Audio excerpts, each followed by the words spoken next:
Okay, cool. He got his own line. This incredible device removes 50 times more earwax than cotton swabs and lasts a lifetime. The internet is already calling it the #1 life hack of 2022.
Welcome into the live stream here. McCready and Siskey, powered by Rain, Total Body Fuel. Unintentional baseball themed day as we watch some English Premier League about to get started.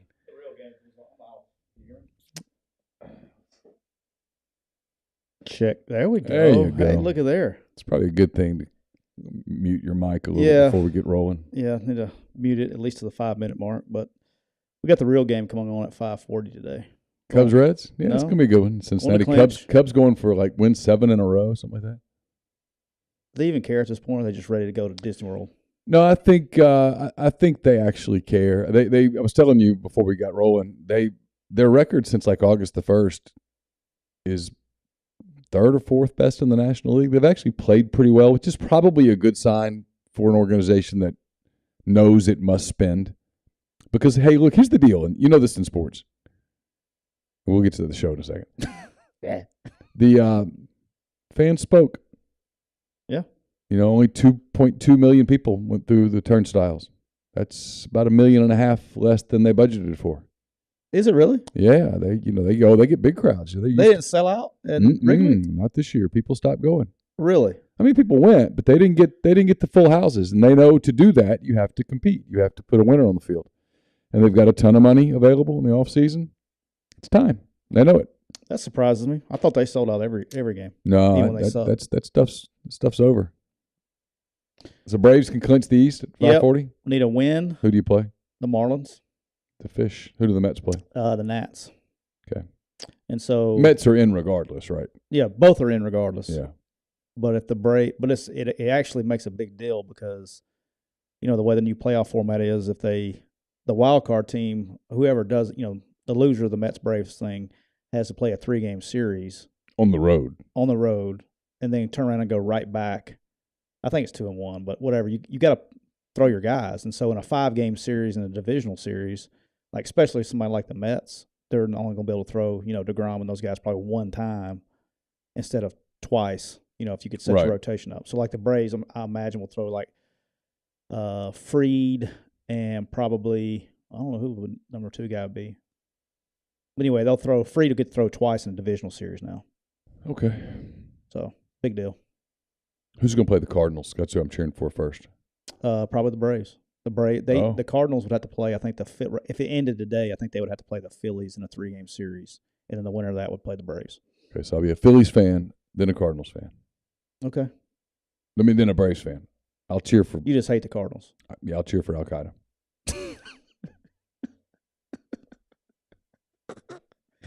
I mean, whatever we got to do. Yeah, I'm a big Braves fan. I went to the World Series last year, first time ever. That was fun. So, all right, we got Leicester City and Nottingham Forest got started. Try to focus. Try to lock in. Let's do this show. We're gonna get it rolling here in just a moment. I've already looked as much as I'm gonna look. We're gonna get started here. Thanks to everybody for being in the stream, and we'll get an audio file going and get rolling. Welcome into another edition of McCready and Siskey, powered by Rain Total Body Fuel. Yes, sir. That is Tyler Siskey. I'm Neal McCready.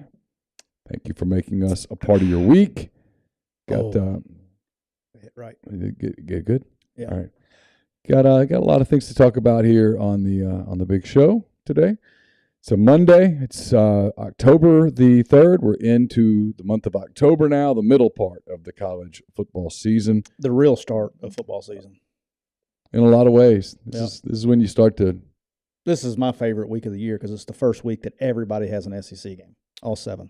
I love October for so many reasons. The weather's changing. College football's in the meat of the season. The NFL's rolling. Major League Baseball playoffs start, and I love the playoffs, even though my team doesn't make it very often. The NBA gets started. I know you don't care, but the NBA gets started mid part of the month. There's exhibition games tonight. Yep. I like the NBA. It's great night if I'm writing at nighttime.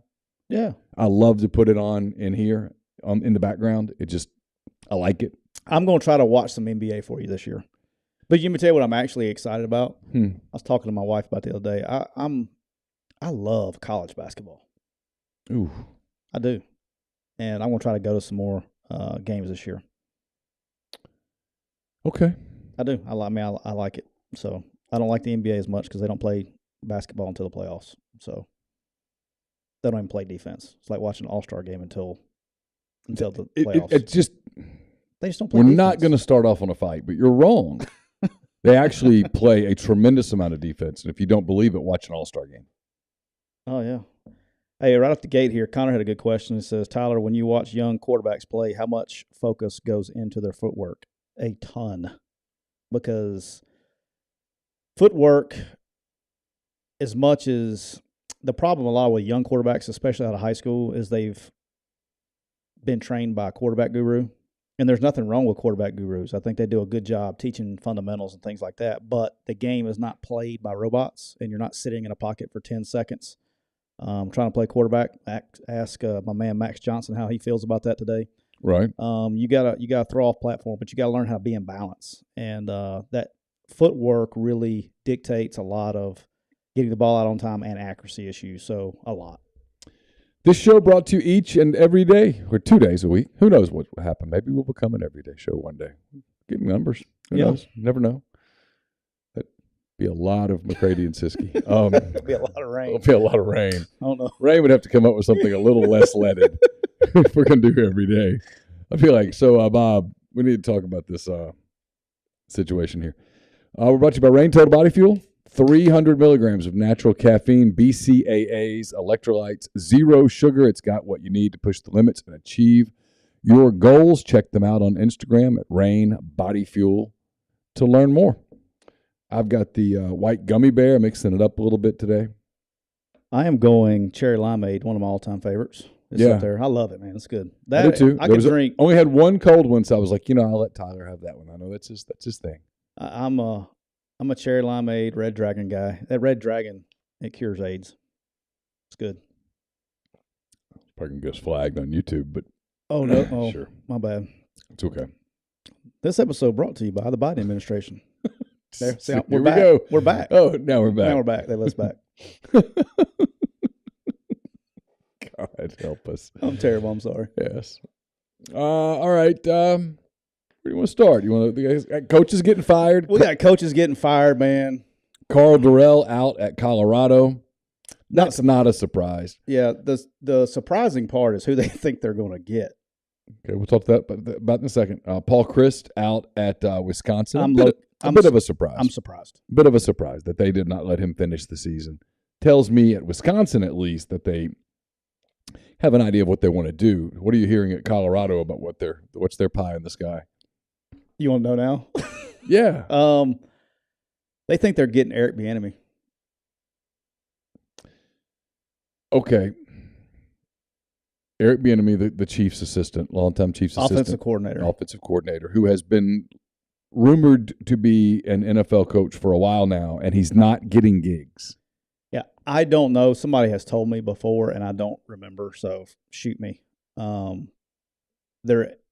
He struggles with a background check or something. Okay. I don't know what that is, but I know it's gone on for at least 2 years. Well, there's something going on because he hasn't gotten a gig that would have made sense for him to get. And so something's up. I had heard that he interviews poorly. I don't know whether that's true or not. Yeah, I don't. I'm just what I've told. I didn't try to validate it or try to find anything. I just heard that. But look, the dude's not going. I mean, I'm not leaving the OC job with the Chiefs. Let me see here.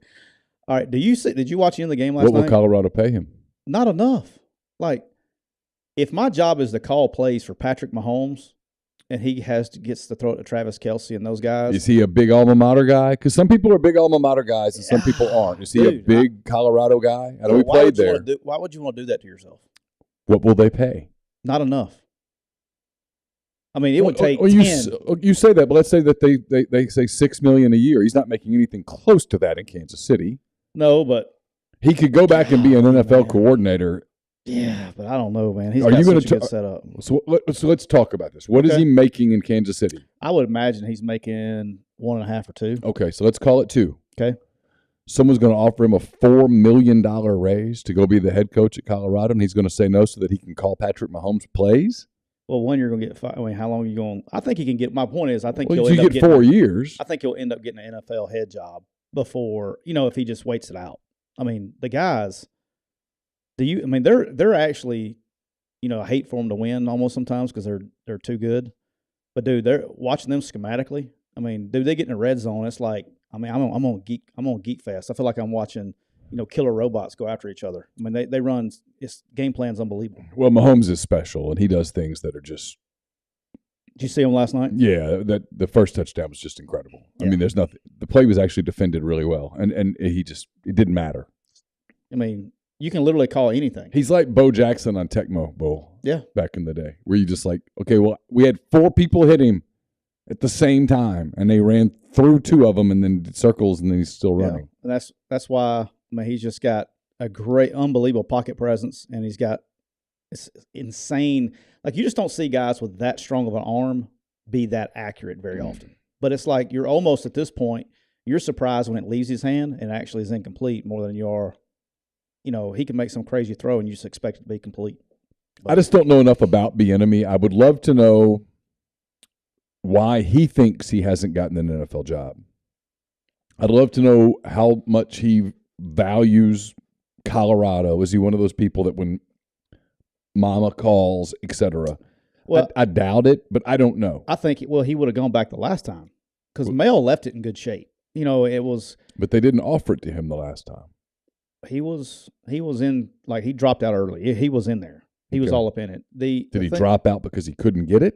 That I don't know. Because usually the people that drop out because they can't get it. Something's that up. Part I don't know. And that's when I heard the other stuff. But as far as some background check or something, but Mike McIntyre went there from San Jose and takes him to it's 2016. He got him rolling. I mean, he's Pac-12 national coach of the year, I think. And then they start out, or maybe they won 5. They start out 5-0 the next year, lost like the last 6, and they fire him. And then Mel comes in there, has one good year, then goes to Michigan State. And I don't know. I just don't see it being since they've been in the Pac-12. I mean, Mike Max had the best year, and it was like 1 year. I don't see them. They're not very patient, obviously. It's not a good job. It's hard. No recruiting base. You can say what you want to about, you're close to California. Well, cool. But if that was the case, the state of Colorado, I think both them and Colorado State are like the only 2 winless teams so far this year. Just got a text on something that along this vein. All right. Is it what we're going to talk about in a minute? It might come up. I'm trying to decide how I want to broach that. Wisconsin. Shocked. This is they want to do something and they need to go ahead and get out in front of it, right? This is Lance Leipold, is my guess. Is they want to position themselves. It makes sense. It probably didn't. We joked about it on the podcast Thursday. It probably didn't help that Bielema went in there and their old coach that they don't like came in there and just throttled them at home. That probably didn't help matters. But think about this, okay? Yeah. All right. So Paul Chryst at Wisconsin, his first year he went 10-3, finished second in the Big Ten. His next year he went 11-3, won his division. Went 13-1, won his division. Went 8-5, 10-4. He won the division 3 of 4 years. Had COVID year. Last year went 9-4 and finished second. You take away the COVID year, he never finished worse than second in his own division. His overall record is 67-26, and he was 43-18 in the conference and got fired. With $16 million? Is that what he's owed? 19 million. Mm-hmm. And my favorite part is I heard somebody say, well, they're going to try to negotiate a new buyout. Look, I don't know why coaches do this, and somebody's going to have to explain this to me. If they come to you and say, hey, we're about to fire you, I would like to renegotiate your contract, kiss my ass. I'm not doing that. Why would you do that? Of course. But people do that, and they're trying to hey, we're going to fire you, but we want you to renegotiate your buyout. No, he's going to take his money. Take my money, and they're trying to play on his heartstrings that he's a Wisconsin guy and all this stuff. But yeah, I don't get that. But he woke up in a good mood this morning. Oh, great day to be him. Wonder what the temperature is like in Madison this time of year. I'll look it up. Nice, beautiful fall morning. I'm going to guess it's really nice. Probably do some fly fishing. Or is that springtime?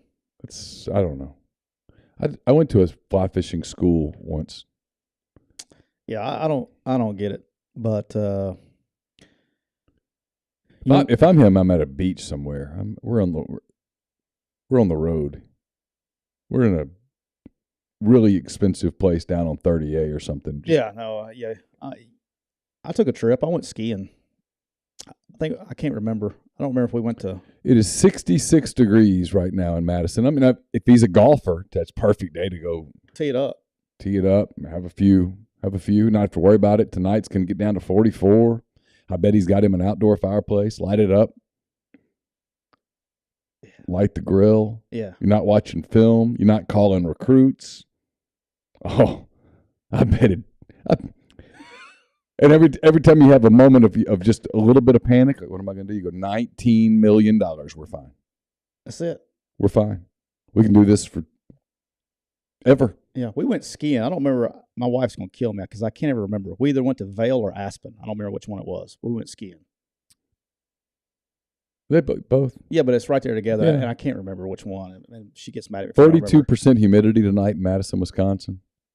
Wind 1 mile per hour. Very pleasant. Yeah. Oh, I mean, just enjoy the evening. Yeah, man. I'm not a big skier either, though. I haven't skied since my senior year of high school. I loved it. I just have never. Oh, I love it. And I can ski. Skiing is not the problem. What's the problem? Stopping. I mean, it's bad. And that's a problem. And you feel so unathletic because I can't stop, and my kids are going around me on the mountain like they're, Bodie Miller or something going down the mountain. I had a picture of it. I had a bad skiing accident that I'm lucky that I didn't legitly die. Into a tree? Into a forest. Yeah. So my wife got this thing. Well, it's just you got to shift your weight, and you don't want to go boom like a downhill.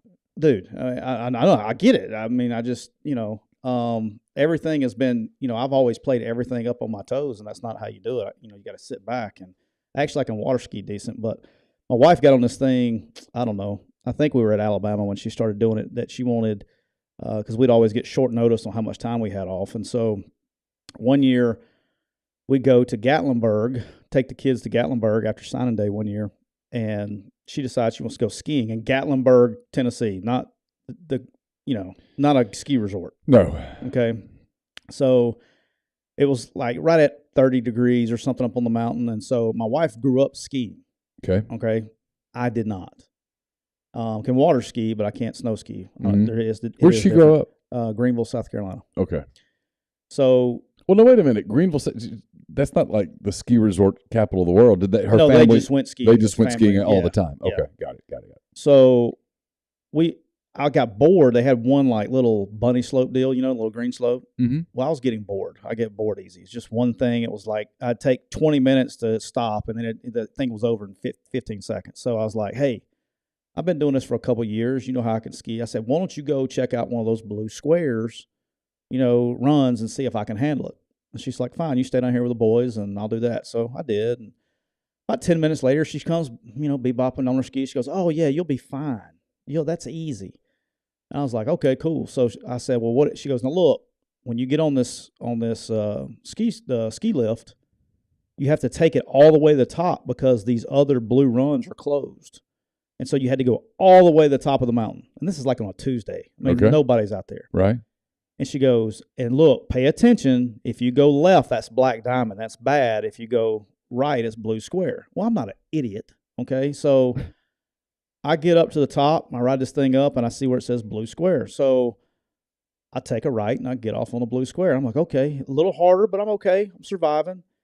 But what I didn't realize, okay, and nobody wanted to explain to me, there were no markers, no nothing. And, I mean, I'm just doing common sense here, is when, you're riding a ski lift up the mountain, and then when you get off, blue square was this way, black diamond this way. But what I didn't realize is it started intertwining like a figure eight. Oh, yeah. All right. Common sense, I was like, not a professional skier.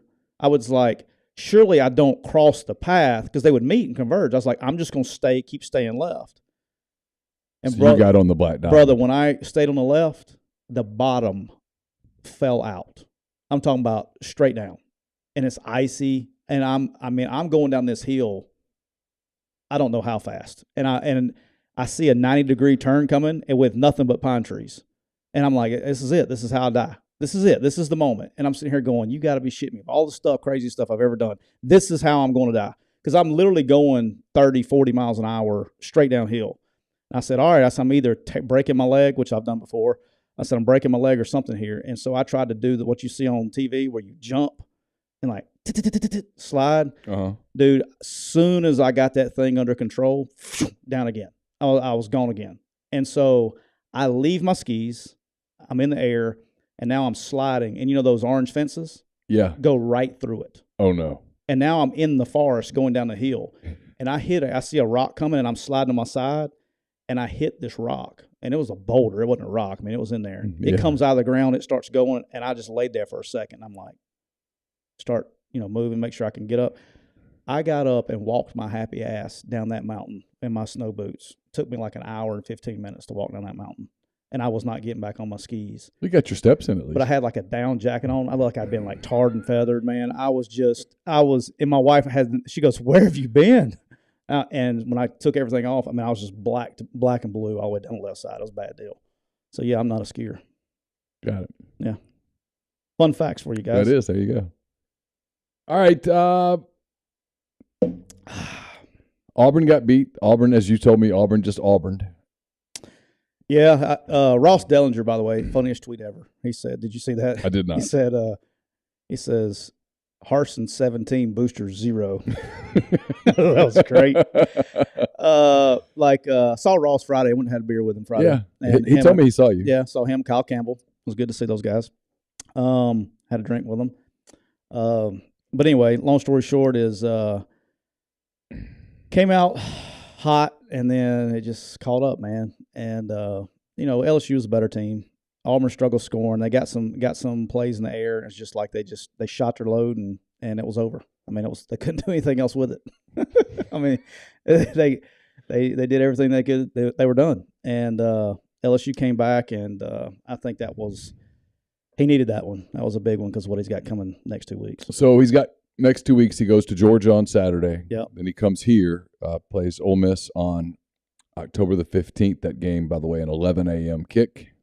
People they're butthurt about that kickoff time. I'm trying not to be giddy.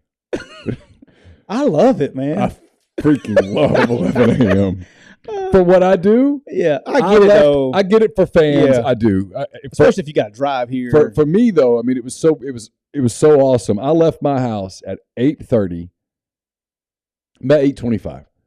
I was in Vaught Hemingway press box shortly before 9. Took my computer to the back there, wrote 10 thoughts for 2 hours. As soon as I heard them singing the national anthem, I went back to my seat, covered the football game. Covered the football game. Couldn't even do a lot of the writing until the game was over because it was undecided in the final minute. Yeah. Did 32 minutes on Chase's show, got in the car, got in the truck, got home right about the time that the fourth quarter was starting of the 2:30 games. It was fantastic. Oh. It was fantastic. I mean, I lit the grill, grilled a steak. It was awful because my wife likes the steak where the cow is still fighting for its life. And I don't. I don't either. I like medium rare on the medium side of medium rare. Yeah, I call it medium plus is what I call it. You like medium rare plus. No, medium. I call it medium plus. You like medium plus. I like because if you say medium sometimes, it'll still come out medium rare. Okay. I like it medium, just medium. Really what I want is a medium steak, but you can't say that anymore. Yeah. I like mine somewhere between medium rare and medium. She likes hers where the cow is just fighting. And so I end up taking them off way too early. She loves it that way. Yeah. I don't. I mean, I'm like, screw it. It's too much trouble. My wife's the same way. It's too much trouble at this point to go cook it again. Yeah. I just brown it and give it to her. Yeah, she ate it like the next day. I didn't eat it. But yeah, what she ate had there been a vet available, the cow would have made it. That's great. No, I think they needed that one. That was a big one. So he's got – if he loses those two, yeah. If he loses to at Georgia, loses at Ole Miss, 2 top 10 teams at this point. They're going to make a change in the bye week. I feel very confident. Okay. I mean, I've heard that from So I'm just going to tell people you that know. I'm just going to tell you that I'm going to – I know what's coming next week. I'm going to write about it. Ole Miss people are going to lose their minds all next week. All the Alabama media is going to write about Lane Kiffin. I think they're writing about the wrong Ole Miss coach. I think they should be writing about a former Ole Miss coach. I am going to be absolutely mortifiedly shocked. Matter of fact, I'm just going to say Hugh Freeze is going to be the next head coach at Auburn when they decide to make a change.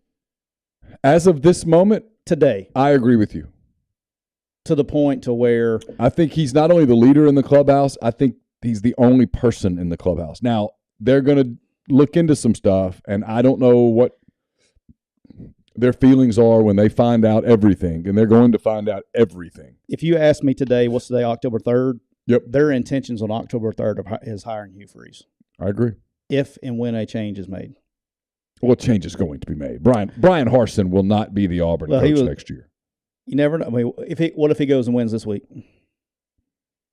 He'd have to beat them out. He'd have to beat them. You know what I'm saying, though? I mean, yeah, he starts buying, like, things, it's a weird deal, man. Things change. I mean, we sat here and I could have told you last week what happens if Missouri beats Georgia, and you'd say, get out of here.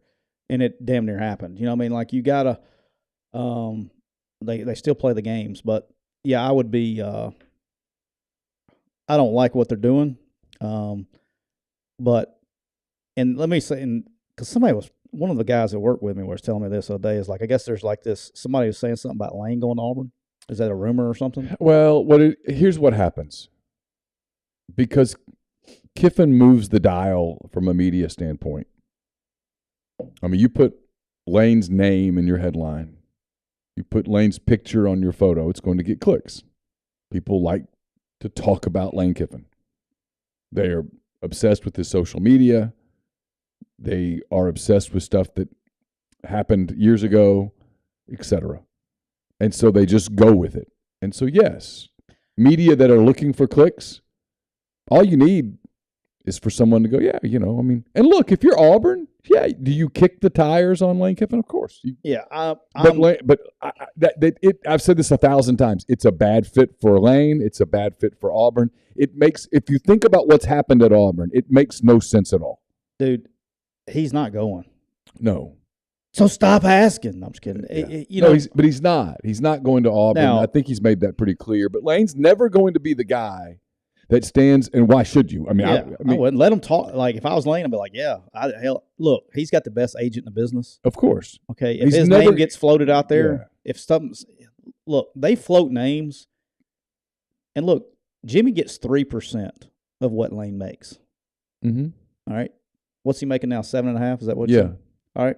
He's going to get more. All right. So that's an extra 2. He's going to float his name to get him an extra 2.5. Yeah. All right. 3% of 10 is more than 3% of 7.5. Of course. And if all you have to do is pick up the phone and say, "Hey, I'm working on. What do you think about Lane to Auburn?" Yeah, I don't even think he has. If that's all you have to do to get $10 million, sure, I'll make that phone call. And I don't even think he has to do it, but. You know, if you're Lane, there's no incentive for anybody in today's environment where coaches like Paul Christ are getting fired in early October. Take it when you can get it, bro. There's no incentive to go, look, I'm never leaving here, okay? Never. I'm here forever. You don't have to pay me anymore. I'm good. I'm going to give away my leverage. Yeah. No, I'm with you. Who the hell's doing that? I can save all the suspense, though. If everything checks out and everybody's on the same page, Hugh Freeze will be the next head coach at Auburn. If everything checks out and everybody's hunky-dory and everybody's on the same page. I think I agree. I would be, and I want to make this clear too, I have not talked to Hugh. Yeah. Okay, so this ain't coming from that. Haven't talked to him since before the season started. So, if you make this a bidding war between Rain and Auburn. Oh, we could do it. To keep you. We could do it. I'd do it for cheaper. But I also think that has something to do with it too. All right.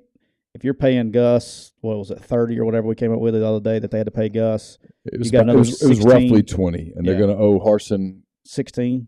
It's 15, 16. Whatever. It's a lot of money. All right, Hugh's not going to get $10 million. No. So you're saving You got. I mean, look, it's still in a world where they're going to hire Kiffin, and for the record, I'm saying in a hypothetical world, they're going to need a lot more than that. It's going to be $10 million. Yeah, he would need. I think now would he entertain it? Yeah, you go throw him a Jimbo contract, he'd entertain it. Speaking of, you've been reading Twitter? No, not reading Twitter. But I'm going to tell you this. I'm going to make this very clear. I don't have to send him a tweet. I'll just text him or call him. He'll text me back. Jimbo? No, she said if you tweet at him, he'll send you a DM, Tyler. I said, I got his cell number. It'll be all right. That's true. This Jimbo Fisher tenure at Texas A&M is, I joked about it this morning on the Oxford Exxon podcast, but I've subsequently found out that I was more right than I was joking.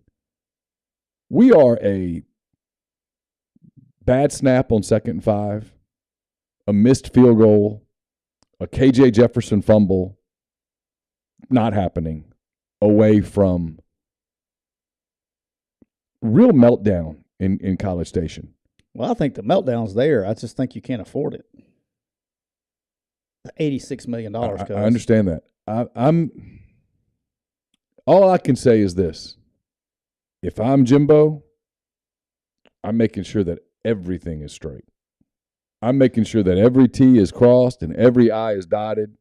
I know where you're going. Because, listen, I don't have their schedule in front of me, but they didn't just lose in Starkville. They got popped in Starkville. Now, maybe Mississippi State's really good. We'll see. Going to start finding out about a lot of teams. They blew them out, and I think the score was a little bit worse. I mean, Texas A&M contributed to that score for sure. Sure.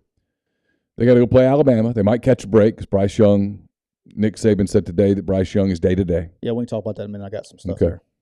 So I don't know whether they're going to catch Bama without Bryce and Bama with Bryce and Bama without Bryce. They're different. Are different teams. Yep. They still got to play Ole Miss. They still have to play Florida. They still have to play LSU. It doesn't get a lot easier for Texas A&M. And if the losses keep piling up, and if they and look, they're back. Johnson's hurt. They don't know whether he's available this week. Got to go back to the other kid. He's been. Yeah, he sprayed it when he got in. Well, he's probably been spending the last 2 weeks investigating potential openings for him. Right. This thing could fall apart. And if it does, given the amount of investment that's happening there, I'm just saying, is all I'm saying. Well, no, I mean, look, that's what Tennessee decided to do, right? They got Jeremy Pruitt got a contract extension after week 6, and they decided to fire him at the end of the season, and their own people turned them in on things. So, man, I wouldn't want to be Ross right now either, where someone goes, "Hey, why exactly did we do this contract? Would it have been the end of the world if he left for LSU?" Yeah, I don't know. Because what happens is, and I'm not picking on Ross for doing it either. But what you see is, and Chase talked about this morning, and he's exactly right. You see the difference between the rational take in the middle of June, because the games aren't getting played. Right. And I tell you in June, hey man, you're gonna lose to App State. You're gonna struggle but beat Miami. You're gonna kind of get fortunate and beat Arkansas. You're gonna get popped at Mississippi State. You're gonna go, oh, that's bad, but okay, yeah, but we're figuring this out. We're bringing in all this talent. Eventually, we're just going to overwhelm people with talent the way that Alabama does, the way that Georgia does. That's what we're in the path of doing. So that sounds terrible, but it'd be okay. And then you go through it. You lose to App State, and everyone makes fun of you. You barely beat Miami, and you sort of know, oh God. You watch the Arkansas thing happen, and you're like, we got really fortunate. You go to Mississippi State and you get whacked. No, I mean, and all of a sudden now it's the emotion of it, and you're like, this doesn't work. Yeah, you can't make well, my suggestion would be don't make an emotional $86 million emotional decision. I wouldn't do that. But here's the thing that I like being a realist and looking at the whole picture. The one thing he has done a great job of is assembling a roster. He's got good coaches around him. At the end of the day, and I was talking about this morning, if you go through the roster, they have NFL players at every single position but one. And it's the one that touches the ball every play. So that's problem one. 2 is schematically and what they're doing. I mean, because Max Johnson's holding on the ball for like 6 seconds back there. One time it was like 4.5 seconds. I mean, sometimes it looks like Brian Ferentz is honeymooning, like he's double dipping. But that offense is antiquated. The simple answer is you have all these athletes, go get a spread and get in a spread system and use it, because that's what you talking about. H ain't being a mother now. Yeah, go put him in a spread offense and let him run. Sure, and because he is a bad dude. But Jimbo has all the control here, right? And he's got all the control, because all he can say is fire me. Now, I get what you're saying. Now maybe A&M finds something, be like, look, because what he's doing from a program building standpoint is elite. It's just not, the results aren't transferring on the field. Why is it not? You got to look at why is it not transferring on the field? Well, it's offensive production. That's it. It's not defense. It's offensive production. And so you have a chance to get that, because it's not personnel. So I look at it though, right? I look at it and I look around the league, and I look at Ole Miss. I look at Kentucky. All right, let's look. You brought up a good point right there. You just didn't realize it. Look at the Kentucky game. All right, Kentucky played Ole Miss, and we'll get into that game in a minute. Mm-hmm. But do you realize Kentucky only punted twice? I guess I didn't until now. All right. If Ole Miss goes and plays a game and doesn't punt twice, only punch twice, how many points do they score? Oh, God. In the 40s minimum. When you run that kind of offense, okay, they're similar. You have to be so efficient, because the game has changed, man. The game has changed. Sure. And it's not like you used to be able to say, these matchups here, there. No. Now when you are the pro-style, grind it, 4 yards, cloud in the dust, you are the rarity. I mean, hell, I heard people on I listened to Chase's show this morning. I guess I was trying to catch up from the other day. From Saturday. When there are people talking about how Will Levis sucks. The people, because you get that opinion because you feel like they don't do anything. The guy was like, I don't know his stats, but he only threw like 6 incompletions the whole day. 18 of 24 for 220 and 2 scores. But does that make sense? Like, you don't. Yeah, the whole Will Levis sucks deal. But it appears that way because everything's just so slow, and you have to be so perfect. He's got one flaw that he's got to fix. Yeah, he's got to get rid of the football. Well, he doesn't, and we'll talk about that game in a minute, because I got some stuff I want to say. He's the standing statue. He doesn't even use his skills. I mean, he was taking hits unnecessarily. Didn't even have to take hits. But does that make sense, though? What I'm trying to say is, you have to be so damn efficient. Like, what if I told you, hey, Ole Miss has a score, they can only punt once today to win the game? You're not feeling good about their game. But when you lose a game and you only punt twice, that's terrible. Mm-hmm. I remember when we played the one I used to get, to this day, I'm still legitly pissed about, is in 2012, we played Vanderbilt here, and I don't think we punted the whole day. But we kicked 47 freaking field goals in the red zone instead of going for touchdowns, and they were scoring touchdowns. We were stopping them, but they scored a couple touchdowns. You lose the game. Offensive efficiency is a real thing. And the game has changed so much that you can't, when you have those kind of athletes, you're actually doing something foreign to them by bringing, because they're playing spread offenses in high school, right? So you're doing something foreign by making them play pro style in college. I just think he'll never give up the power, I don't think, because that's what he does. But if they, like I said the other day, instead of paying $86 million, go pay Jeff Levy $20 million and go in there and spread it out. I'm just going to tell you that they are not going to be as patient with him as the contract indicates that they'll be. I'll read between the lines. I'm good at that. I don't know that, but I know what you're saying. Yeah, there's certain people you watch a little bit as it pertains to that program to see how they're reacting. And it's just interesting. Yeah. Well, they got an interesting one this week. So, all right, you want to get to the road to Boise? I do. First, tell people a little bit. A word from our sponsor, BetterHelp. It can be tough to train your brain to stay in problem-solving mode when faced with a challenge in life. But when you learn how to find your own solutions, there's no better feeling. A therapist can help you become a better problem solver, making it easier to accomplish your goals, no matter how big or small. I've used therapy as a way to handle stress, clear negative thoughts. It's a life changer for me. If you're thinking of giving therapy a try, BetterHelp is a great option. It's convenient, it's accessible, affordable, entirely online. Get matched with a therapist after filling out a brief survey. You can switch therapists anytime. When you want to be a better problem solver, therapy can get you there. Visit BetterHelp.com/MPW today to get 10% off your first month. That's BetterHelp.com/MPW. Yeah, let's talk about the road to Boise. Because the road to Boise, a week ago, you came in here kind of all puffed up. I was Georgia. You were like, I was Georgia going to Missouri. You were like, got this. All we have to do now is just show up, roll the picks out, and giggle all the way. I wasn't prepared. I had a bad week of practice. I really was just going through the motions. I forgot what got me to where I was. And I showed up on the road in front of a hostile environment and got my ass handed to me. Mm-hmm. So you did. Last week, Neal, you were 6-5. But more importantly, you hit your money line. Thank you to Brett Bielema, to Illinois, Illini. Let's go. And you were plus 2.2 units. Dun-dun-dun. I, on the other hand, Dun-dun-dun. was 3, Dun-dun-dun. 6, and 2. Dun-dun-dun. I lost 3 units. Dun-dun-dun. And so overall, Neal, you were 23, 26, and 1, and you were minus 1.1 unit. I have slipped miserably back to 24, 24, and 2, and I'm plus 0.73 units.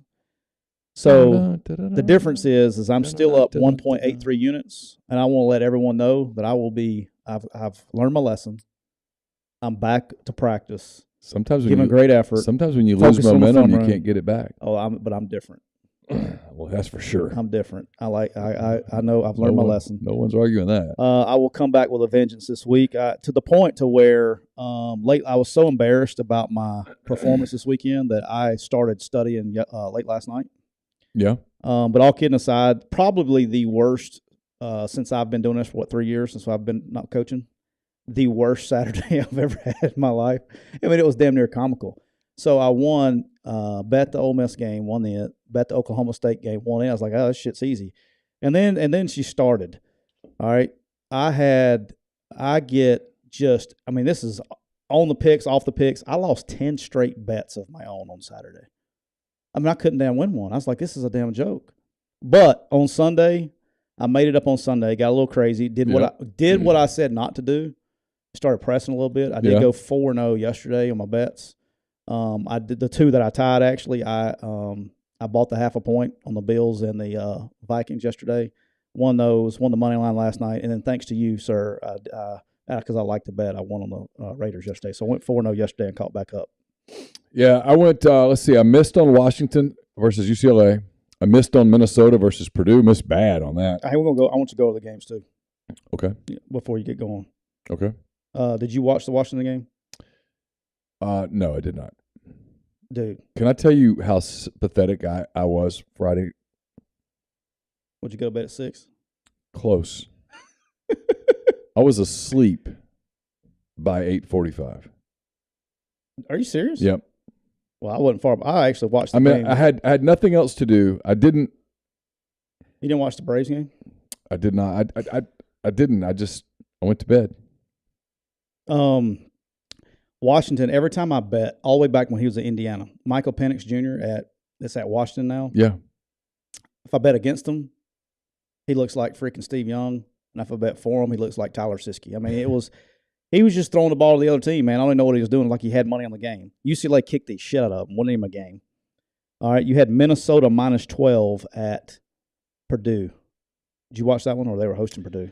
That was at the same time of Ole Miss, Kentucky. I did not watch it. I was watching Ole Miss and Kentucky, but it was apparently a complete disaster for the Row the Boaters. Yeah, the Row the Boaters got beat by 10. And then a game I did watch, and this is part of my early meltdown Saturday on the wagers, but I was just glad they won. South Alabama did not cover, but won. They were favored by 8.5, and they won by 3. Mm-hmm. Did you get a chance to see any of that? I was following it.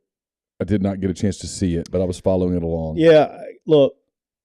I got stuck on Missouri. I got stuck on Missouri, Georgia a lot. That was pretty compelling television. Yeah. Kane's name's going to end up coming up. Yes. Because let me tell you, this coaching carousel is going to kick up, and there's going to be guys moving. I think they're going to be favored in every game they play from here on out. I don't think they're going to be underdogs in any game they play. I don't know what would open that he would be advised to take. I don't either, but I'm just saying we don't know what's going to open either because of the way the dominoes fall. But, dude, can you imagine him going 11-1 at South? It's possible. Now, my advice would be if he goes 11-1 to shit and get, because there ain't nowhere else to go. But you'd have that on your resume, and he's a young guy. Yeah, it's dude. all put together. Everything's solid. It's pretty good. Yeah. Then you started your win streak. You had Maryland minus 8.5 against my Fighting Spartans. Terps got them. Yep. Oregon minus 17. Squeaky cover, but they covered. They covered. After some of the disasters, it was. You almost got backdoored there too, did you not? But front door. Yeah, and then I thought they were going to go for 2, but they didn't. And then actually, I woke up on Sunday, like at 4-something in the morning. Started counting before I could go back to sleep. I asked Siri who won the Oregon game, and she told me, and I was like, "What was that line?" And I kept thinking, "What was that line?" And so I couldn't decide if I'd gotten it right or not. I had to double look because it was like 40s and 20s. And then you had Illinois plus 220 against the last game of Paul Christ. That made for a nice Saturday because they were cruising like all along, and they pulled away. I'm like, I'm going to win my money line game, which is good. They were fired up. Oh yeah. You let me know. Well, let me know during the game. Like I was like, I was like, damn. All right. So I was pretty fired up. You went 3-3 in college, won your money line. So that was a good Saturday. All right. So I also had to watch the game, lost that, and then a game which hopefully, look, I didn't help a lot last week, but one thing I did make very clear last week was for all the Ole Miss fans to emotionally hedge and take Kentucky plus 7. And the under. We got lucky on that one. But look, I got some thoughts on the Ole Miss game. I was excited. First time I've seen an all 22 like that in a long time. So I enjoy that. So were you at the game? I was at the game. Okay. I went and sat. Had great. My man Eddie Grant hooked us up. I was in the Kentucky family section. Oh, that's right. You told me that. But I was in whatever section that was. I think it was R. But I was the tunnel was directly right behind me, and so a lot of people were standing up, so I could stand up and move around. Didn't feel like I was. It was awesome. It was a good seat for there. But anyway, what a game! I mean, like if you're a college football fan, I mean that was a exciting game. I thought the atmosphere was unbelievable. Yep. I thought the Kentucky fans traveled unbelievable. There was a lot of Kentucky fans there. They did. They brought a ton of people. It was. Listen, I thought it was a fantastic atmosphere. Unbelievable. It was great. Flyover was awesome. Ole Miss does better in the daytime. It's better atmosphere. Yeah, they're not as drunk. It's exactly what it is. But, I mean, it's cool. I mean, when you get hammered you sit in the stands, nobody can understand what you're cheering. And you come down off of that a little bit. You get tired. Hi. I'm just telling you. I thought and Lane said this morning. I thought the fans were more effect.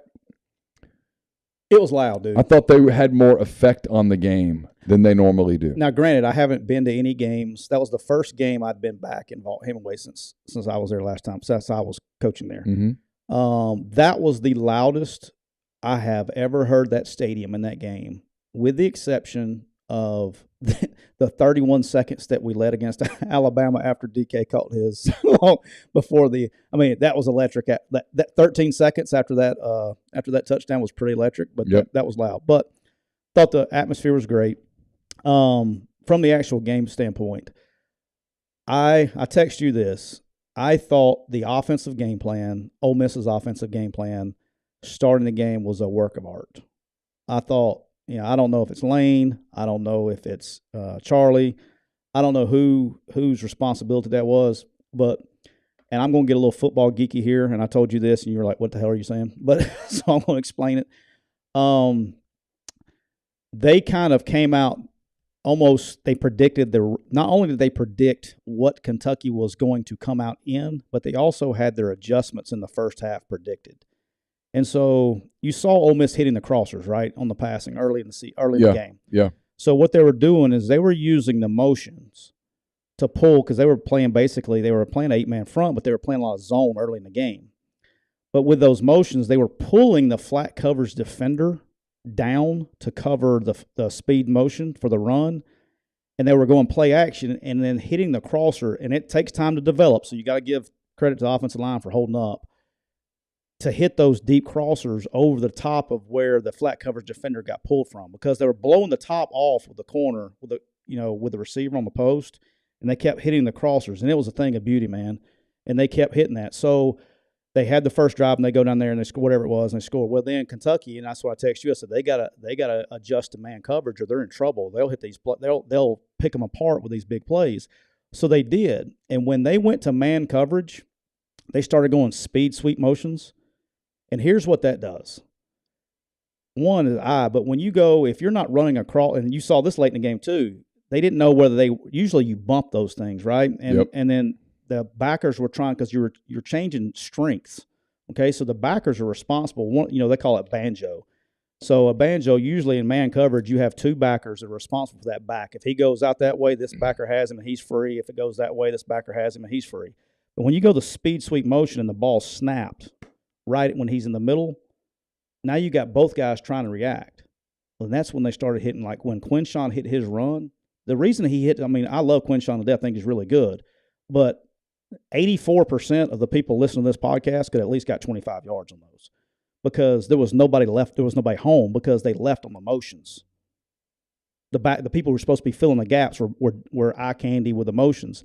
And they had them so messed up with those speed sweep motions and formation adjustments to the point to where when they did get them in third down, I think Ole Miss hit a couple of third downs in the game. Kentucky didn't even have the call. They didn't even know what they were looking at the sideline for calls because of the tempo really affecting. I thought the first half game plan was literally, it was a work of art.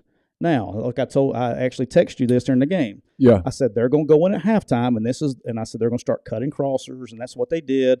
And they're going to Kentucky, and this is a reason the pick was thrown. This is a reason that, Dart made a couple of throws that were unbelievable on the crosser. But the reason they were covered is because they were said, okay, look, we're going to give you this flat route for the check down, and that would force Dart to go through his whole progression. So their second half game plan was to force Dart to go through his whole progression, and would he be patient enough to do it? Well, and they didn't run the ball quite effectively in the second half because guys were just staying at home and saying, look, you beat us underneath. Now, he could have checked the ball down all day long if he wanted to.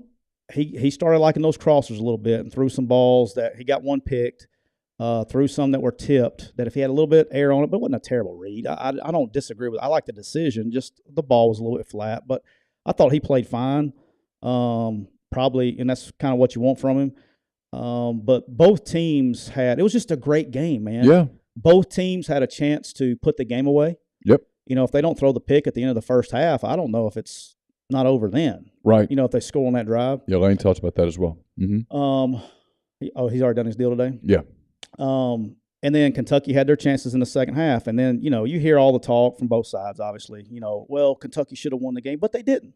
Okay? And the thing I would stay for, in SEC games, especially when you got two really good, and I would call them evenly matched teams going against each other, somebody has to make plays to win the game. And at the end of the day, you can call it what you want to call it. You can be as fair or as not fair as you want to be. Ole Miss made the plays. Ole Miss's defense made the two plays that counted when they needed to. Yep. Period. And on the play where Kentucky appeared ready to make the play, the quarterback got the ball snapped too quickly. They weren't set, and it came back. And I told you before we started today, I said from a coaching standpoint, I wouldn't be frustrated with the fumbles as much as I would. The one that would frustrate, because fumbles are going to happen. Mm-hmm. And, the guys just made plays. It wasn't, he wasn't being careless with the ball or anything like that. Both times were just great plays by the defense. But the one I would be pissed about is right at the end when they got called for a false start or illegal motion because what was number two's name? I keep forgetting his name. For who? Kentucky. Oh, number two. The receiver that was going on. Brown. He runs all the way down. For some reason, I was thinking he was number 5. Anyway, go ahead. He had run the long screen down there, right? And they tried to go tempo right after that. And Levis was trying to hurry up, and I'll explain to the fans what he was doing because I could see it, and I was like, oh, shit, they got him. the corner had not got out there yet, and he was late arriving. So he was not going to have leverage or anything like that. He basically had a free throw. And it's not a free throw, but an easier completion because the DB had not gotten in position yet. He was trying to hurry to get it snapped, but at the same time, he's looking that direction, waiting on him to get set. If he waits another half a second and it's set, we're having a different conversation today. Yeah. But you know what? He didn't. If my aunt had balls, she would be my uncle. He didn't. Okay, you like that one? Feels like he was a little strong for the. Well, that's true. And then the other thing I do like about the game, some fans don't like this. I love it. And in today's environment, we might get in trouble for that because they will probably put us in today's environment. They'll probably put us on the front page of YouTube with talking about that, right? Show's canceled. Yeah. Did you just cry or you snot out your nose? I think I'm not sure. All right, but all kidding aside, it's like some fans don't like it. I like it. I thought that the officials let them play. They did not call the face mask when at the end of the game, or the game's over with. But the drive before that, there was pass interference on somebody, and they didn't call it. It was like a fourth down play, or it was a big play in the game, and he ran right through him early, and they didn't call it. Good, let him play. The officials did not show up like they didn't even think about reviewing the targeting, which I didn't think was it was probably actually textbook targeting. But let him play, man. The guy leaves his feet. Let him play. You can't defend himself. I actually thought what happened. I thought it was a well officiated game. They missed the face mask on Judkins on that third down run. But they missed 15 holdings on Ole Miss. You know what I mean? They let them play. They let them play. They were very conservative with dropping flags, and that's what you want to see. It's fine, right? I thought on the Finley play, I thought they actually applied, and I applaud them for this. They applied common sense to the rule. Now, technically it was targeting. Technically, it was targeting. Yeah. I mean, before anybody loses their mind, let me explain what I'm saying. If you pull the rule book out and you read it, it's targeting. Yeah. Now, was AJ launching at Levis's head? No. AJ was already kind of down. Levis lowered his level. Yeah. Levis was diving to get the first down. AJ was trying to hit him, and it worked out where instead AJ knocked the ball out. But was it technically targeting? Yes. Yeah. Should they rewrite that rule? Yes. And but I just, I prefer letting them play. Like that's SEC football, man. I mean, there's holding on every play on both sides. Yes. There's going to be physicality on the edges. It just is. They're only going to call it if it's egregious. Okay, like I know that there was a PI or a holding that extended a drive. Well, the freaking corner was snow skiing or water skiing behind the receiver on a dig route. They're going to call that. Right, because he grabbed, and the receiver. I mean, I'm sorry, the back judge or whoever that is, the side judge, was right in front of him. He could see him pulling. It's his key. Yeah, and he's going to throw that every flag. time. But anyway, long story short is, somebody It was the game that I thought it was going to be. Hartman said, "Explain to me how Kentucky wide receiver that fumbled out of bounds had a catch, but he's catch in quarter one wasn't." So Heath's catch was right in front of me for whatever reason. He did not ever have control. He never finished. I was surprised they called that complete. He never. You're forced to make the completion all the way to the ground, and he lost it before he even hit the ground. He was losing it, so that ball was out.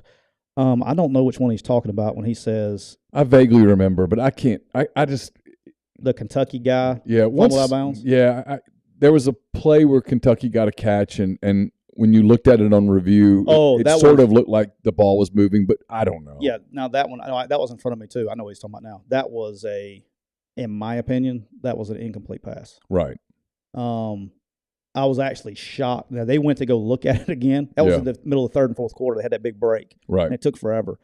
I was shocked that, one, they took freaking 5 minutes before they went to review it. It was forever. But, yeah, I thought that was incomplete as well.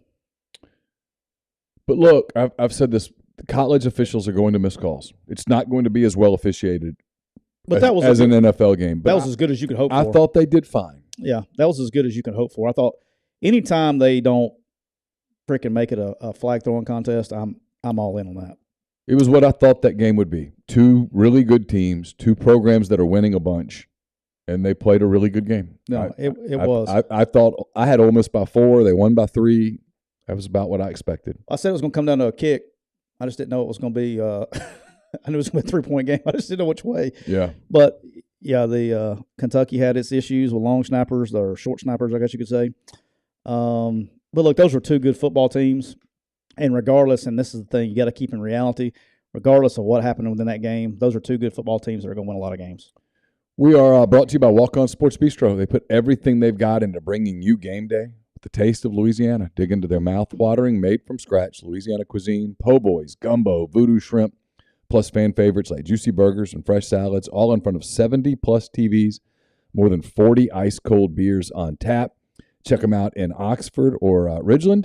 And also let Walk-Ons take care of all your tailgating needs this season. Inquire today about their family and friends bundles and their tailgate platters. You can order online or on their convenient Walk-Ons app.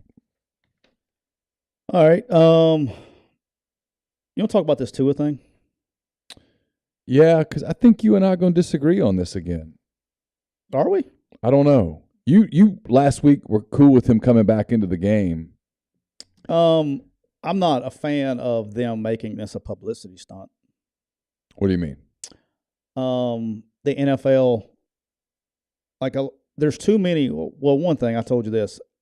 Look, I'm a realist. I've learned this lesson a long time ago. When I woke up on Friday morning and I saw that we had another 400 million neurologists in the country on Twitter, nobody knows what happened. And so when all these people get pissed off, look, I will get pissed off when all the facts are out there. But nobody knows all the facts. Nobody that's complaining about this or talking about this has seen an MRI. Nobody that's talking about this did anything with a concussion protocol test. My thing is this, where I kind of get pissed off over the Friday, Saturday, where I was a little pissed off about it. Not pissed off, but just peeved.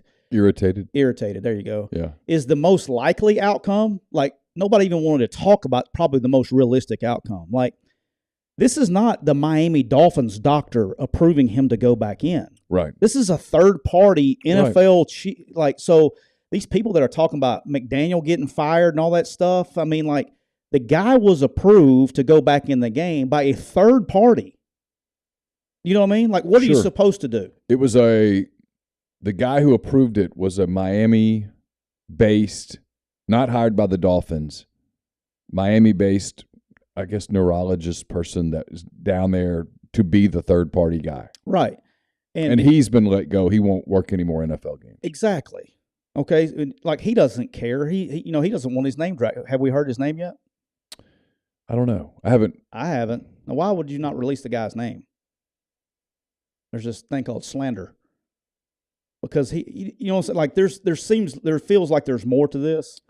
But here's my deal. It's you think this may have just all been a coincidence. That he got hurt on Sunday and then came back in, finished the game, and then on Thursday happened to just hit his head the wrong way. Well, here's the most. It is a possibility, okay, that he got cleared medically, okay, and the NFL has come out and said this, but I haven't seen it covered but once. He went through concussion protocol on Sunday, on Monday, on Tuesday, on Wednesday, and then on Thursday. He went through concussion protocol 4 times. Mm-hmm. And guess how many times he passed it? Well, obviously he passed it the whole time. Okay, so in fairness to the Dolphins, and everybody's doing this with the Dolphins, but they've invested a lot of money into Tua Tagovailoa. If he weren't available to play, or if it wasn't safe for him to play, they won't play he wouldn't have played. Not in week 3. This isn't a Super Bowl. Right. There's no motivation. Well, if there was ever a spot on the schedule that was a schedule loss anyway, it was Thursday night. Correct. And so, for me, this is the only thing I'm saying. I don't know what happened. I'm not going to pretend like I know what happened. But to go ahead and make all these assumptions, we got 400 million neurologists out there, okay, when you don't know any of the information that went on, and we got people taking hot takes and taking shots at people, and this and that and this and that. But nobody wants to talk about, maybe he wasn't concussed, And his first concussion was when he got bounced off of his head on the turf on Thursday night. That is a possibility as well. But nobody even wants to bring that up. They just assume he was concussed because we have all these experts that know what concussions are, all right? And that, we wanted him to win, so we went out and put his life in danger. I'm not ready to go that until now. You show me that he was concussed and it was hidden, I'm with you. But don't make assumptions because you know what assuming will do, right? Yes, Coach Bartlett used to tell us that at Ruston High School. By the way, congratulations to Ruston. Beat Neville on Friday night. It's always good to beat Neville. Go Bearcats. Okay, we didn't touch on this for a minute. Yep. Bryce Young. Yep. Your money line game was Arkansas plus like 575, and for a moment there, I thought, son of a gun, he's going to get it. Dude, at first, like I was getting slandered on my pick for a long time, and then everybody got quiet when that shit got close, and then I got slandered again when they blew it back open. That's okay.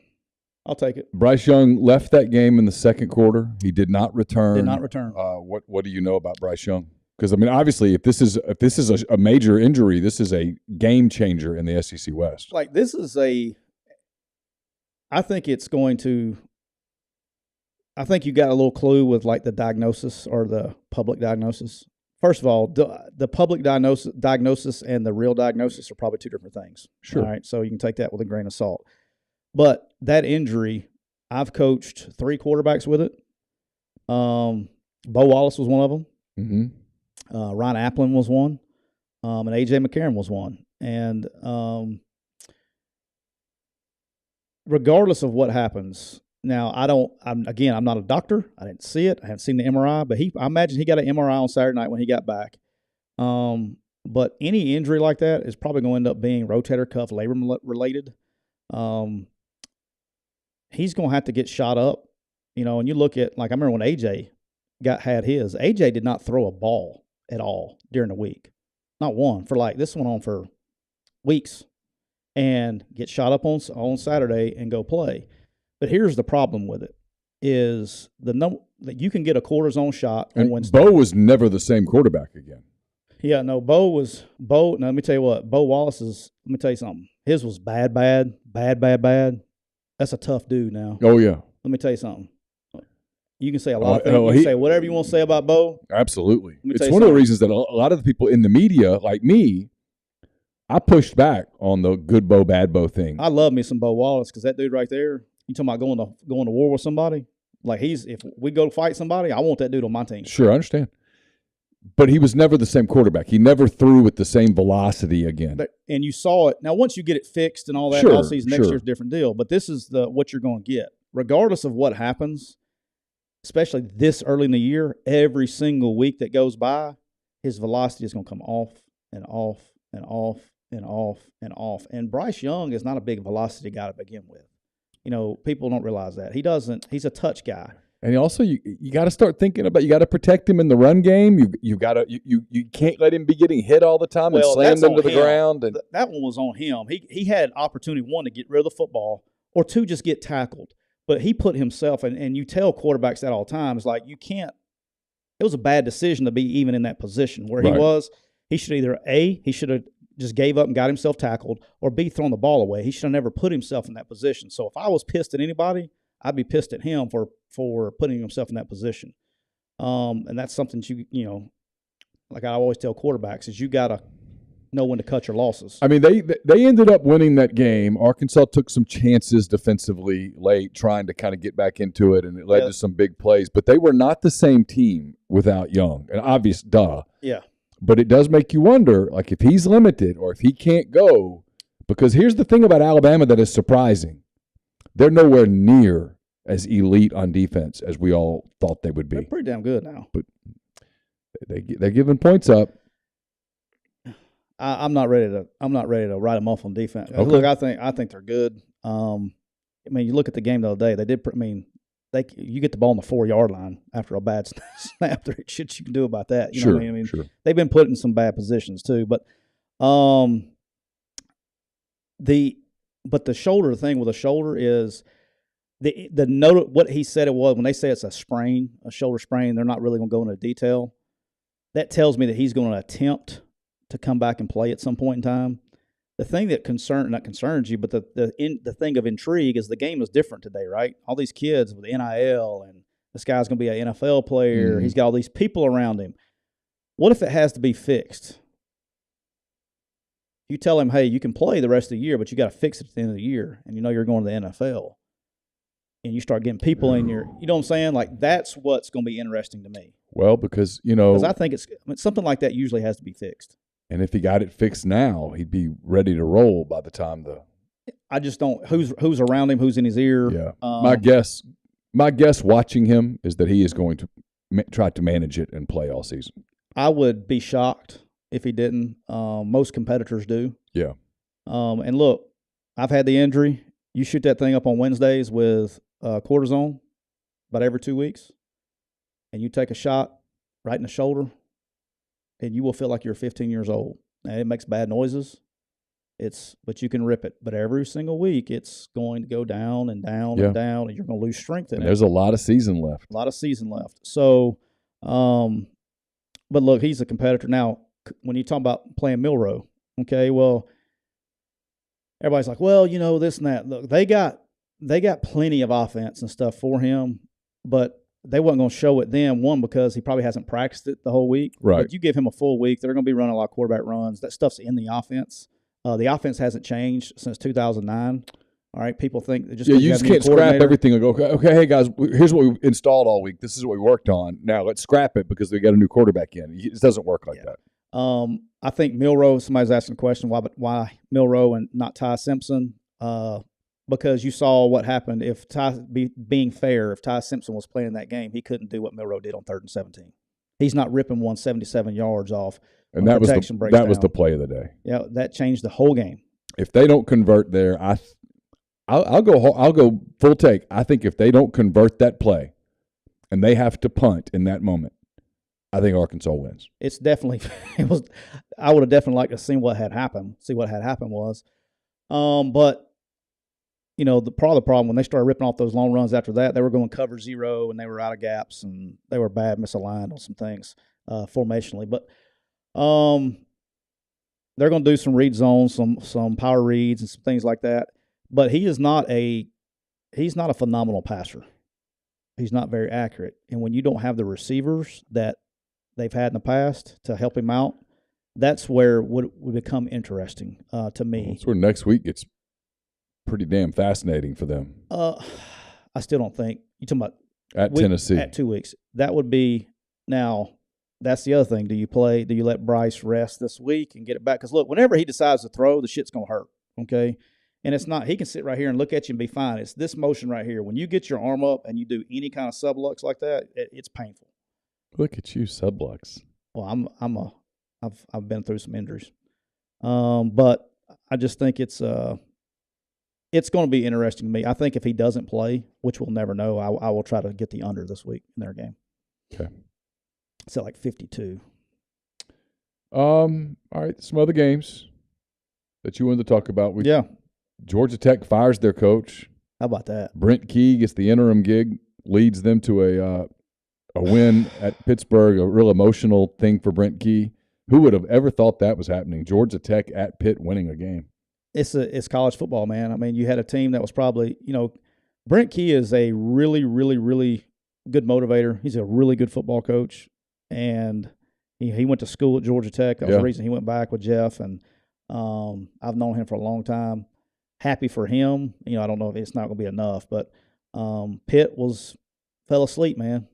I'm at, just when you fall asleep at the wheel, it doesn't matter who you are. I mean, you saw Georgia, Missouri. You can get your people have enough ass to kick ass, and you'll find a way to win a game. Were you shocked, though? I thought it was a joke. I couldn't believe it. I thought it was a typo on my phone.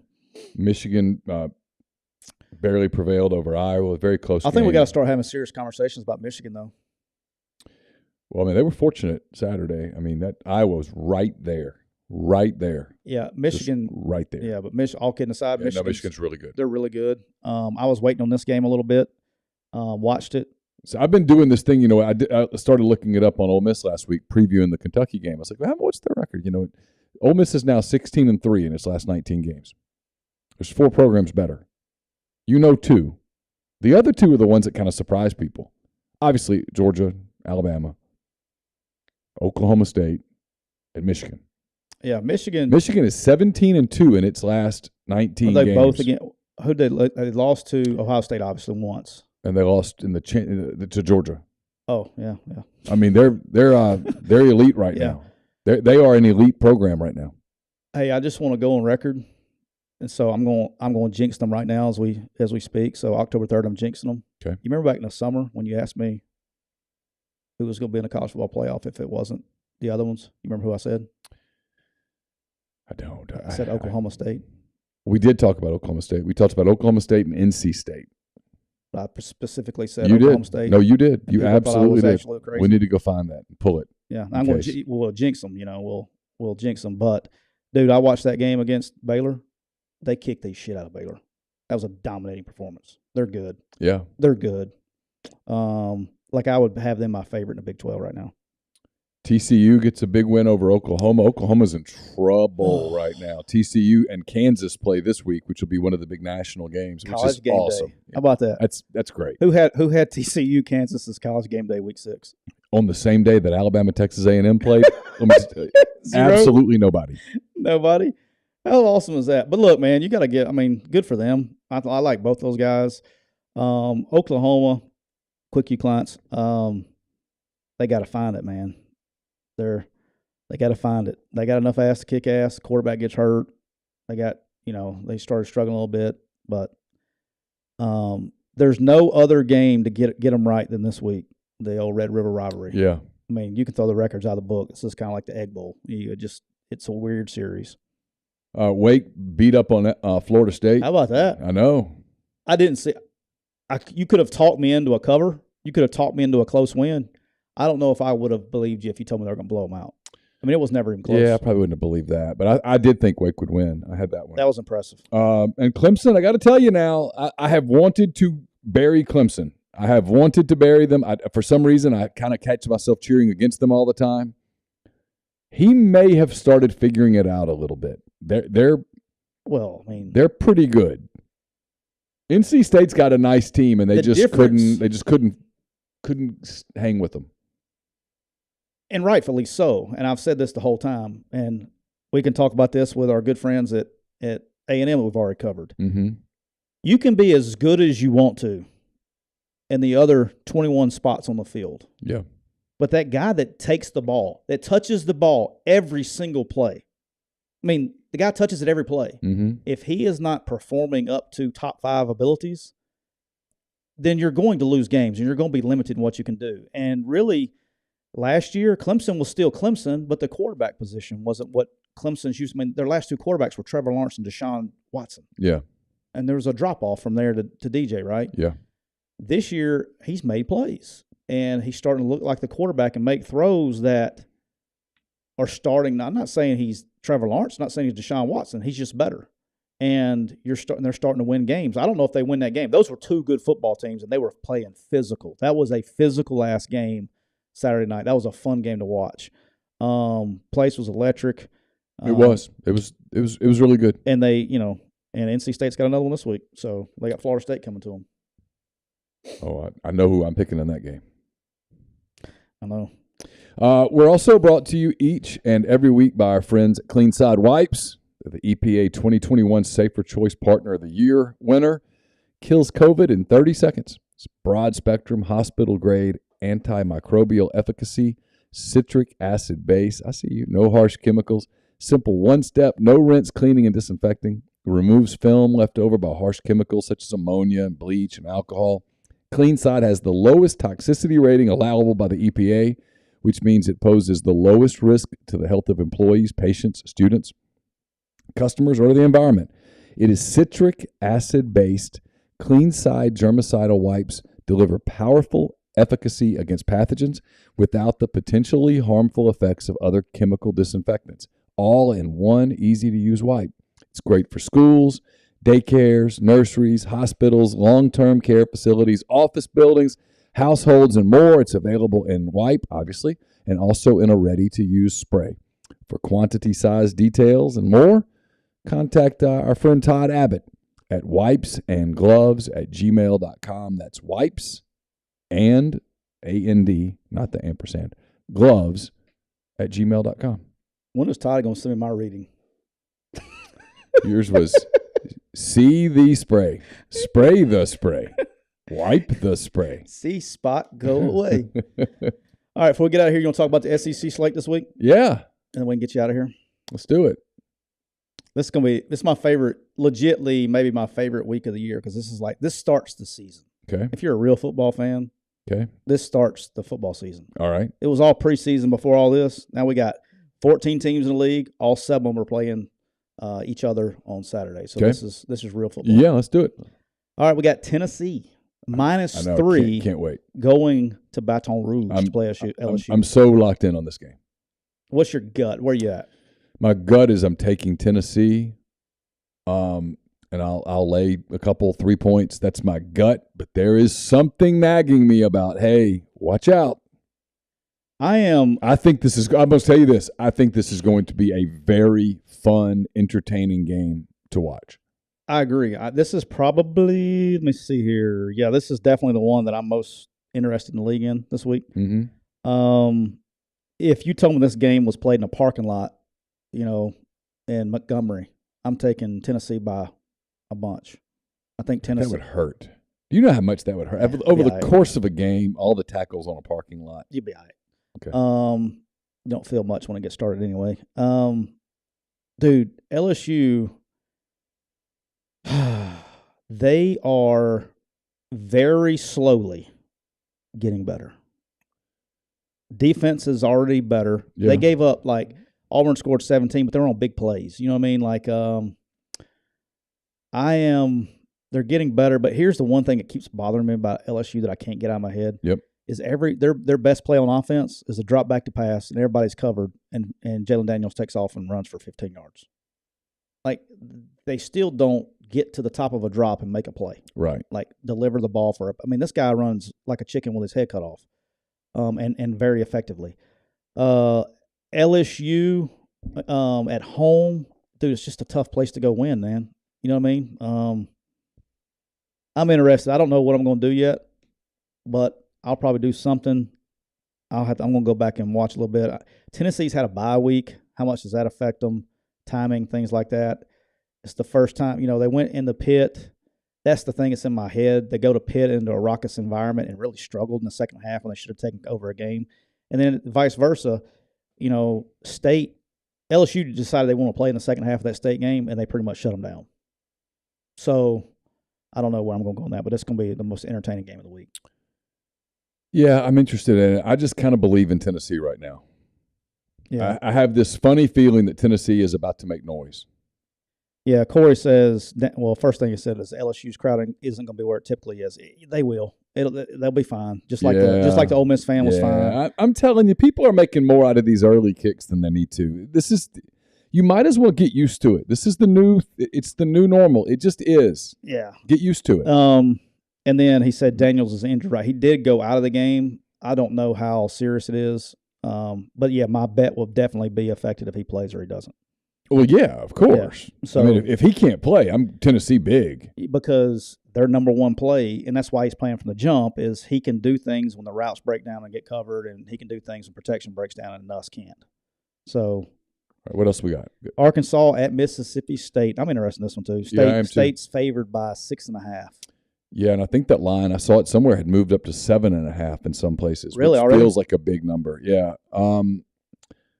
My inclination here is to split the difference. I think State wins, but I don't think it's that big. I think Arkansas covers a big number like that. I'm gonna have to agree with you on that one. I would probably say especially if it's over 7. If it's 7, I'm buying half a point at least, getting it to 7.5. I would think Arkansas can run the football well enough. KJ's a bully to try to get down. In State, people get them confused. They think, they just throw the ball every down. Well, they throw a lot of stuff underneath. They don't throw downfield a ton. They may have to change what they do, and they were not going to take advantage of the situation on the back end. I would probably say Arkansas covers, but then you worry about a little bit with Arkansas's had 2 physical-ass games back-to-back in a row. and they're going on the road to another physical-ass game. So I said this a week ago. I'm going to repeat it. I think Arkansas's season was basically ruined in Arlington. I do. I believe that. I do. I think if they win that game, I think today they have a completely different feel about them. This is a big. Yeah, they're 1 loss less. Well, no, because I think they still be looking around going, "Hey, we're okay." Now I think they're. Oh, do they panic a little? Oh, somebody brought this up and I looked it up. This may be where I go with this. Okay. What do you think the over/under is in the Arkansas-Mississippi State game? Oh, it's probably in the 60s. 62. Yeah. Shoot, they could go. If you told me this game was upper 30s to low 30s, I'd buy it. They think it's going to be implied score 34-27. Yeah, I can see that. So, yeah, if KJ doesn't play, I'm taking KJ's playing. If he's fine. He'll be fine. He's fine. 290 pounds. They got him out because it was over. Yeah, he's not hurt. His feelings are hurt, but he's fine. All right. They were a little pissed at him at the end, and that's part of one of the reasons they took him out. Yeah. I was low-key pissed, too, because not only did I have the money line, I may have doubled it up with the points just to protect my crazy money line. My man Sam Pittman was trying to cover.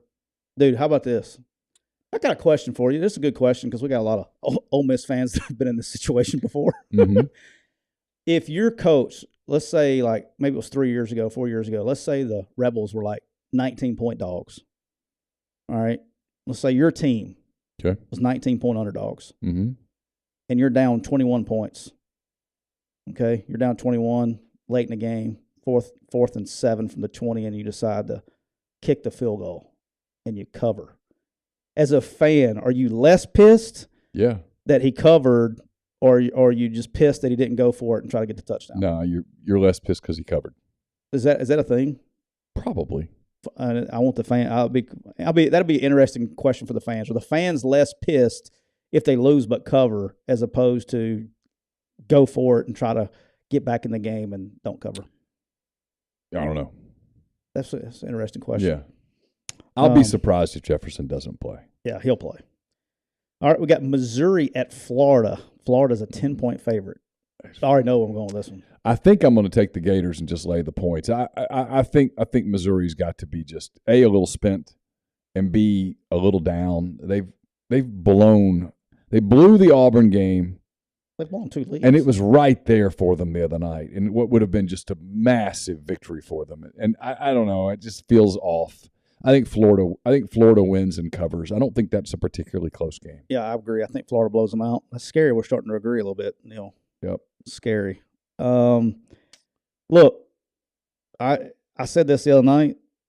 I knew that game, they had no chance of winning that game when he went down there and started kicking field goals. You don't beat Georgia. You don't beat Florida by kicking field goals. And yet in the moment, I sort of understood every one of those decisions.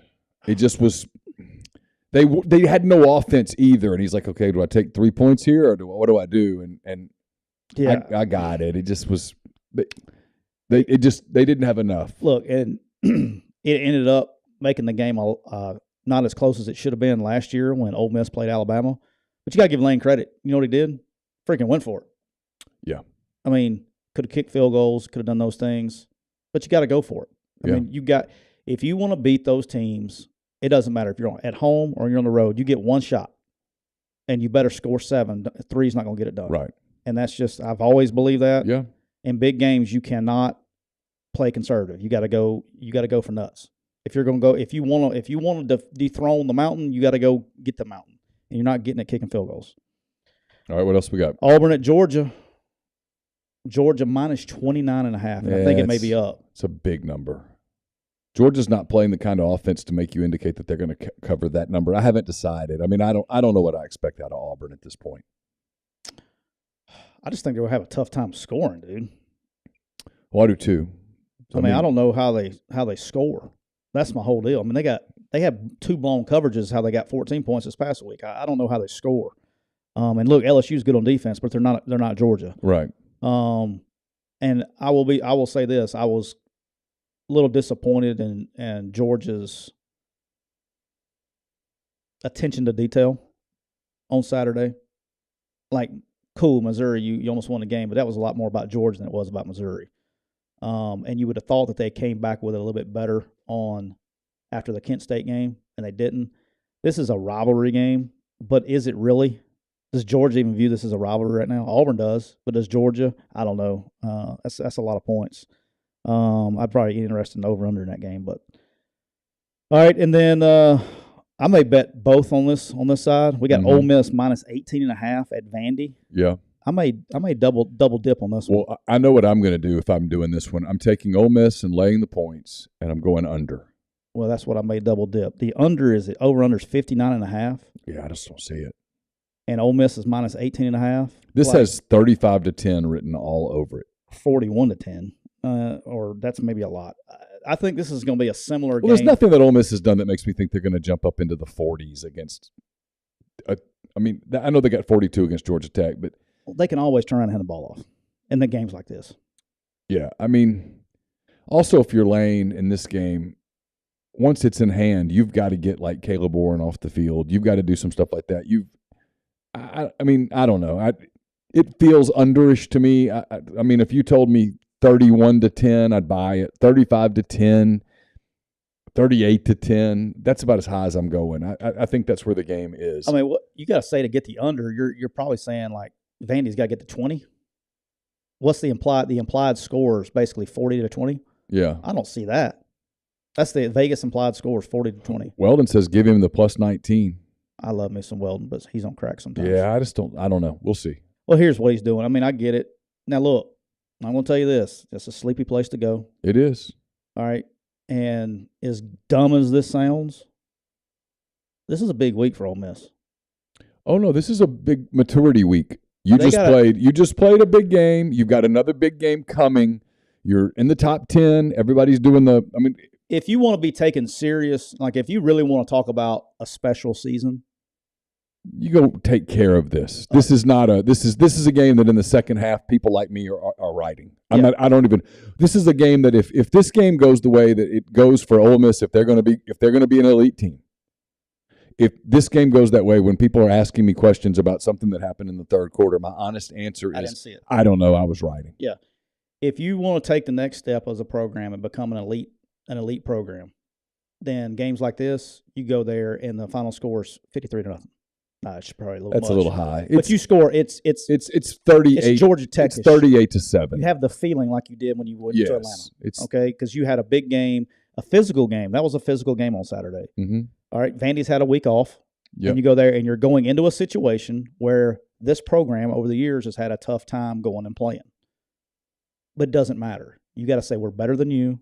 You got to go in there with your big boy britches on and bully them around for a little bit. Run it right at their ass. Tell them, hey, we're running it right here. You still can't stop it. Let's score points. Let's get the guys off. Let's go get back on the plane and go home. That's what you got to do in these games. And I'm gonna be honest with you, I don't care if Vandy covers, I'm concerned. At 18.5 points, if Vandy covers in this game, I'm like, this is not a mature team. Yeah. If they cover, because I think this game. Because this team is going to have to grow up over the course of the season because of what's coming in the second half. What's coming after Auburn, and even including Auburn to some degree, what's coming is really a gauntlet. It's difficult. You're going to do back-to-back road trips to LSU and to Texas A&M. You get Alabama followed by a trip to Arkansas, and I know Arkansas is going to have L's. I'm just telling you that is going to be a difficult game. And then 5 days later, Mississippi State's going to be a difficult game. So you're going to have tests. And so you've got to and Kiffin talked about that today. And he's right. It's the next step for this team. Yeah. Because they did the yo-yo. They blew out Georgia Tech, had kind of a sloppy week of practice. It showed against Tulsa. Had a great week of practice. It showed against Kentucky. And now you got to follow it. You can't go back down and then try to get back up. You have to. At some point that gets you. Yeah, you have to be consistent. You gotta do those things, and I think that's a big step for them because, look, I guess you can say like a schedule reset. They're going to get harder each and every week from here on out. Yeah. All right. What else we got? We're at an hour and a half. That's it, dude. Let's kill it. Yeah. Now, one game I am curious about is South Carolina at Kentucky. I have some interest in that game. I want to see how Kentucky bounces back. Yeah, I think they're going to be fine because I think that's what he's established. It's good they're playing at home. Yeah. like this would be like if something happened and it didn't go the way that you wanted it to go Saturday, this would have been a game. Not that I'm concerned about them winning, but a game you would want to see how Ole Miss responded. But because that was a gut wrencher for both teams. I mean, if one plays different, I mean, it's a gut wrencher. Whoever loses that game, it's a gut wrenching deal. And sometimes these gut wrenching losses, they either pull you together. Pile up. Well, they either pull you together or they tear you apart. Right. It doesn't stay the same. I think Kentucky's going to be fine. I think they're a little more established. They have the right culture. Yeah. Yeah. Yeah. And look, I don't know. 10.5 is a lot of points. I don't know if I'm going to mess with that. And then Alabama, A&M. It all depends. To me, the line and all that depends on whether Young plays. If he doesn't, I could see Texas A&M hanging in. I don't know. And this being a low-scoring, kind of close game. That's where how does A&M score? Well, they don't. Because let me tell you something. Have you watched? But if the Milroe, he's not lighting up that A&M defense. But dude, they've had this one circled. This might be. Oh yeah, this might be where they hand the ball to what's his name, Jahmyr Gibbs, and he goes nuts because he had a big game in Fayetteville. Like 208 or something. Like they've had this game circled, and if you want to be entertained, you need to watch Nick's press conference today. He was a little salty. He's salty today. Yeah, and usually when he's salty, he's got a message to deliver, and but he made a good point today. Is you can't. He said, and he made the point, and it's facts. So 15 years he's been in Alabama, he's had a lot of success. Yeah. He's only had 2 teams go undefeated. Yeah. And he goes, why do you have to have a loss to make yourself understand that practice is important, to focus is important, the little things are important? And I think, we're talking about Ole Miss, what they're doing. I think that's the same thing. They're going to be locked in. Dude, he's pissed, like legit. Like, I don't know if I don't care anyway. Like, I don't know how A&M scores points because he is going to be legitimately pissed. The kids are going to be pissed. I don't care what A&M. And he made a good point today. What, A&M's 3-2? Do you know what would make them A&M fans really happy? If they go into Tuscaloosa and win? Sure. All's forgiven, boss. Yes, sir. And they have enough ass to kick ass. They have proven that. Yeah. They won that game last year with the same amount of talent at quarterback. With Zach Calzada at quarterback. Yep, right? They do. And it's a matchup thing with Alabama, and if you got Milroe at quarterback, like A&M's got the dudes that can chase him down. He's not running around Hudson Clark out there.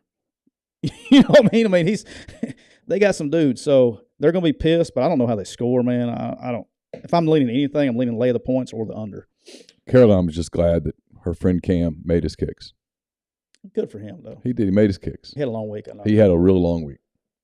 But I want to make sure that the fans know I vow to come in strong on Thursday. All right. I'm just going to let you know. Yeah. Talk.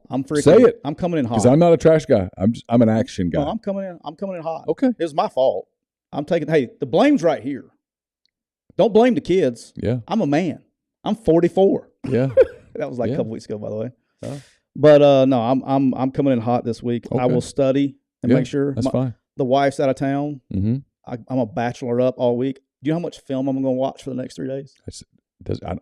All I'm going to say is that we, my team, we're just going to keep doing what we're doing. 6-5 ain't going to get it done, boss. I didn't say that we're going to go 6-5. I just said we're going to keep doing what we're doing because we're making progress.